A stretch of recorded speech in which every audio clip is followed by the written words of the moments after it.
मनुष्य का ऐसे समय में है, अब आपका मोक्ष निश्चित है यदि आप सतलोक आश्रम में आकर के दीक्षा प्राप्त कर लोगे।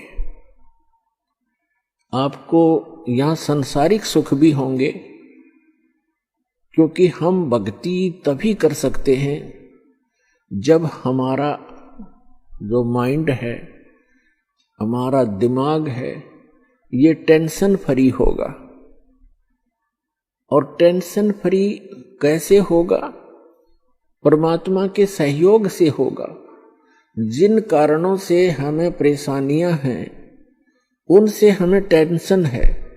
जैसे किसी के पैर में कांटा लग गया है और कांटे से पीड़ा है, जब तक वो कांटा नहीं निकलेगा तब तक वो व्यक्ति पैर से चल नहीं सकता, 10 कदम भी नहीं चल सकता, और चलेगा तो बहुत ही अधूरे तरीके से। और जब वो कांटा निकल जाएगा, कांटा लगा क्यों? क्योंकि जूता ना पहनने से। और कांटा निकलने के बाद फिर उसको सलाह दी जाती है कि आप जी को ये पीड़ा कांटे की इसलिए हुई कि आपने जूता निकाल दिया। तो हमने बहुत जन्मों से जूते निकाल रखे हैं, हम नंगे पैरों घूम रहे थे। जूता किसे कहते हैं? पैरों की सुरक्षा का जो साधन, अर्थात हमारे जीवन रूपी सफर में हमें कष्ट जो होते हैं वो हमारे पूर्व जन्म के पाप कर्मों से होते हैं, और जो सुख होते हैं वो पूर्व जन्म के पुण्यों से होते हैं। हमने कई युगों से जूता निकाल रखा था, अर्थात परमात्मा की सत साधना हमें प्राप्त नहीं हुई थी। हम साधना भी करते थे, भक्ति भी करते थे, लेकिन हम भक्ति शास्त्र विधि त्याग कर मनमाना आचरण करते थे। तो वो जो साधना थी, वो जो हमने प्लास्टिक की चप्पल पहन रखी थी, उनमें से आर पार कांटे निकलकर हमें लग भी रहे थे। हम सोच रहे थे हमने कुछ पहन भी रखा है, फिर भी कांटे लग रहे हैं। हमें ये नहीं मालूम था कि जो चप्पल हमने पहन रखी है ये कांटों से प्रोटेक्ट नहीं कर सकती।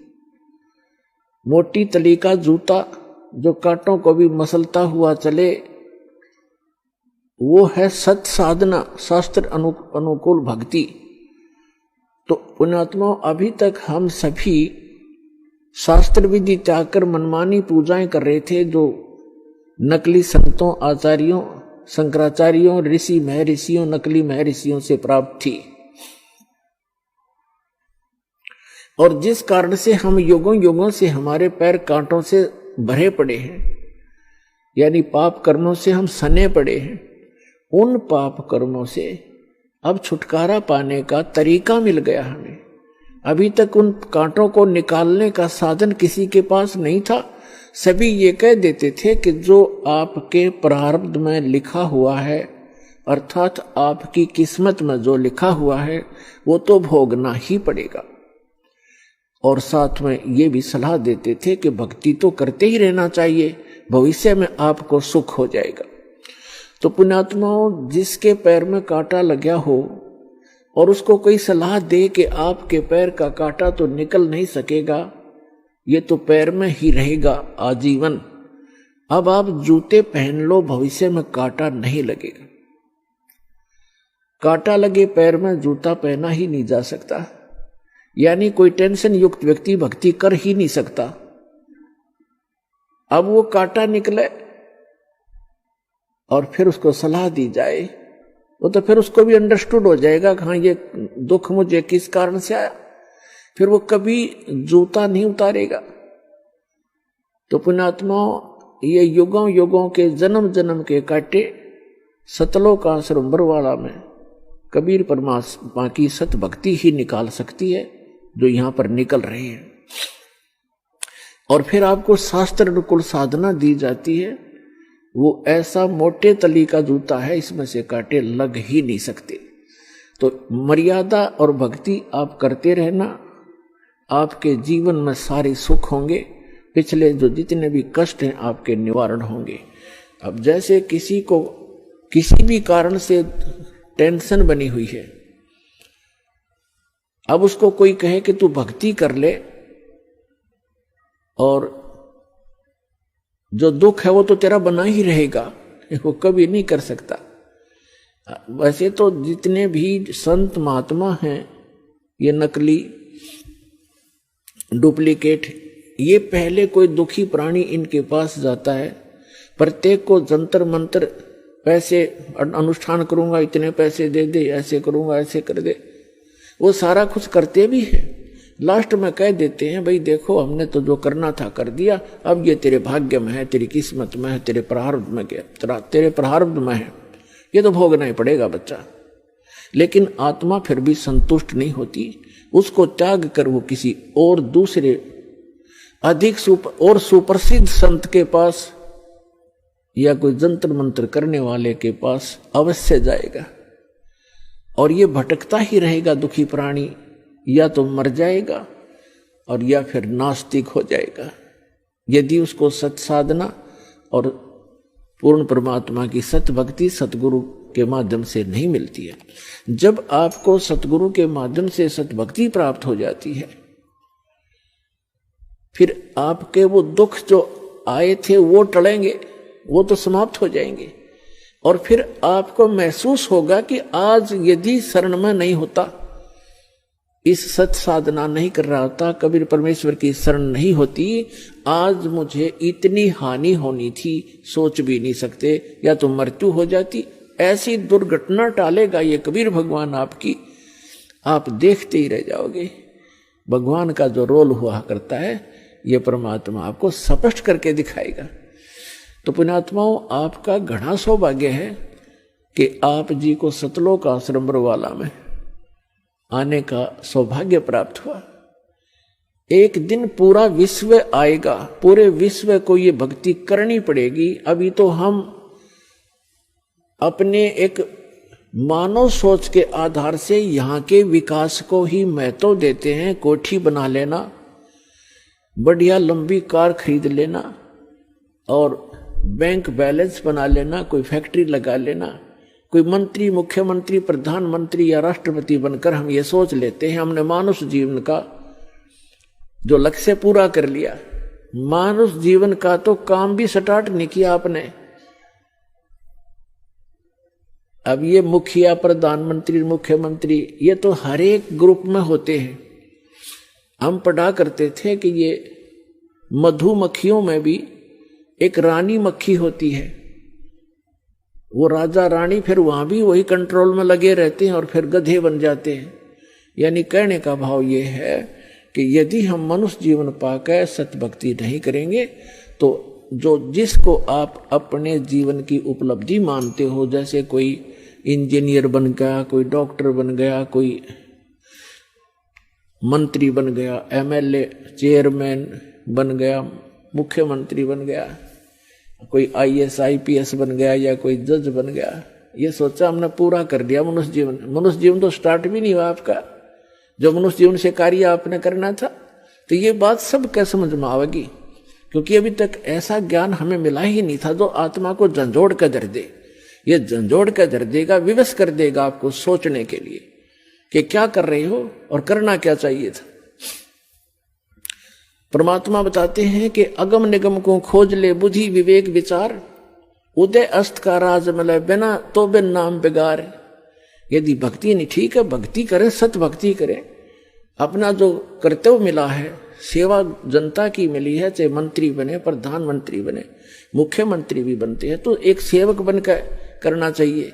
और हम बनते हैं, हम करते हैं इसको कति दूसरे तरीके से जो हमारा हानि करता है। जनता के टैक्स से सारी सुविधा प्राप्त करते हैं ये आईएएस आईपीएस जो जितने भी कर्मचारी अधिकारी हैं या मंत्री प्रधानमंत्री हैं, जनता के टैक्स लगा लगा कर उससे ये सारी सेना खड़ी करते हैं, उससे अपनी सारी सुविधाएं ठाठ करते हैं, और फिर आगे चलकर भक्ति ना करके गधे की योनि प्राप्त करते हैं ये लोग। परमात्मा का विधान है। उन्होंने बताया अपना विधान के कबीर हरि की भक्ति बनियो राजा रसब हो, और मट्टी लदे कुमार के घास न डाले कोई। और फिर परमात्मा बताते हैं कि कबीर हरि के नाम बिना ये नारकूतिया हो, गली गली भौंकत पर टोक न डाले कोई। नक पर फिर कहते हैं कि बीबी पड़दे रहे थी और डोडी लगे थी बार, अब गा तू गाड़े फिरती है ये बनकुतिया बाजार। वो ये पर्दे की सुंदरी सुनो संदेशा मोर, अब गा तू गाड़े फिरती है ये करें सराय शोर। नकबे सर नकबे बनी ये पैरें थी हार हमेल, और सुंदरी से कुतिया बनी सुन साहेब के खेल। पुणात्माओं कलेजा फट जा जब थोड़ी सी भी हमें इधर चेतना बन जाए कि क्या कहा है महापुरुषों ने आकर के, हमें कितना सतर्क किया है। ठीक है, कोई बीबी रानी है या कोई मजदूर है, वो अपने संस्कार से है, लेकिन भक्ति तो सबके लिए है, और सब एक जैसा भक्ति धन प्राप्त कर सकते हैं, चाहे गरीब है और चाहे अमीर है, प्रजा है या राजा है, ये सबके लिए सामान्य है। आम ऐसी भक्ति है कि सभी कर सकते हैं, लूले लंगड़े तो किसी प्रकार के स्वस्थ जैसे भी। और ये ऐसी साधना है, चलते फिरते उठते बैठते आप कैसे भी कर सकते हो। तो क्या बताते हैं कि जो बीबी पर्दे रहे थी, जो राजाओं की रानियां पर्दा में रहा करती थी, घर से बाहर नहीं जाने देते थे, बड़े घरों की इज्जत है, ये कहीं सत्संग में नहीं जा सकती, हमारी इज्जत बिगड़ जाएगी, और वह इज्जत फिर अगले जन्म में बिगड़ेगी, वह कुतिया बड़ी फिरे। भगवान ने बताया है, अपने विधान में बताया है, वो राजा की रानी, वो पर्दे में रहने वाली सुंदरियां अगले जन्म में कुतिया बनकर नग्न फिर रही है। क्या बताते हैं, बीबी पर्दे रहे थी और डोडी लगे थी बार, वहां कोई जा नहीं सकता था, ऐसे चौकियां बना दी जाती थी राजाओं के घरों के सामने। अरे गा तू गाड़े फिरती हो बड़के कुतिया बाजार। वो पर्दे की सुंदरी सुनो संदेशा मोर, अब गा तू गाड़े फिरती है वह करें सरायों शोर। वो राजा की रानियां काजू किस्मस के हलवे खाया करते थे, झूठी खीर काजू किस्मत से बनी हुई छोड़ दिया करते थे, उनके नौकरानियां और उनके बच्चे खाते थे और मस्ती मारा करते थे। भगवान भजा नहीं, पूर्व जन्म की कमाई का नाश कर दिया, आगे चार्जर लगाया नहीं, पिछली बैटरी चार्जर ही तब तक उसके ठाठ रहे, और अगले जन्म में वही आत्मा जो रानी बनी हुई थी वो कुतिया की योनि में गई। अब क्या खा रही है? धर्मशालाओं के पास जाकर जहां अतिथि रुका करते थे, थोड़ा बहुत टूक डाल देते थे, रोटी का टुकड़ा ऐसे रेत में फेंक देते हैं। अब भी ऐसी ही स्थिति है। और वो कुतिया जो राजा की रानी थी, अब कुतिया बन के कहाँ काजू और किस्मस की खीर झूठी छोड़ा करती थी, आज एक टूक की तरफ खाने वाले के मुंह की तरफ देख रही है, कब तेरी तरफ एक टूक फेंके और ये टुकड़ा तू खावे। और जब उसको फेंका जाता है 10 ग्राम रेत साथ खाती है वो, आज उस एक टूक के साथ में, एक ग्रास के साथ। तो परमात्मा आगाह करते हैं कि बच्चों ठीक है, अपने संस्कार से आप जो भी जिस पोस्ट पे हैं और जिस भी पद या आप जिस स्थिति में हैं, लेकिन भक्ति तो करो। पिछला बैटरी चार्ज आपकी इन्वर्टर की या चल रही है, और जिस दिन ये डिस्चार्ज होगी सारी असुविधा हो जाएंगी, एकदम कड़च हो जाएगा सारा का। मंत्री, मुख्यमंत्री, प्रधानमंत्री कैसे मर रहे हैं, कितनी आशाएं लेकर चल रहे थे, 1 सेकंड में हेलीकॉप्टर से मृत्यु हुई, और क्या लेकर गए साथ। ऐसे ही कोई भी व्यक्ति है, सभी की यही स्थिति है। उसका विकल्प बताते हैं परमात्मा, भजन करो उस रब को जो दाता है कुल सब का। भजन करो उस रब का जो दाता है कुल सब का। उस परमात्मा की भक्ति करो जो पूरे विश्व का दाता है। श्रीमद् भगवत गीता अध्याय नंबर 15 के श्लोक नंबर 16 और 17 में तीन पुरुष बताए हैं, एक सरपुरुष, एक अक्षर पुरुष। सरपुरुष ये 21 ब्रह्मांड का मालिक है, इसको वेदों के ज्ञाता, इसको ब्रह्म बोलते हैं, इसको संतों ने इसको क्षर ब्रह्म कहा है, और गीता में इसको सरपुरुष कहा है। और दूसरा जो 21 सातसंग ब्रह्मांड का स्वामी है वो अक्षर पुरुष है, उसको अक्षर ब्रह्म कहते हैं, उसको पर ब्रह्म भी कहते हैं। पर ब्रह्म माने नेक्स्ट ब्रह्म। और जो सब का जो मालिक है, जो दाता है कुल सबका, वो परम अक्षर ब्रह्म है, वो सत्य पुरुष है, उत्तम पुरुष है। तू अन्य परमात्मा इति उदाहरत है, ये लोग चरमावे से विवृति अवैश्वर है। वो उत्तम पुरुष यानी दोनों से श्रेष्ठ, तो इनसे अन्य है वो परमात्मा जो वास्तव में भगवान कहा जाता है। और वही तीनों लोकों में प्रवेश करके सबका धारण पोषण करता है।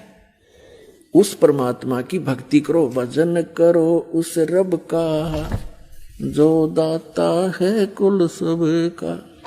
भजन करो उस रब का जो दाता है कुल सबका।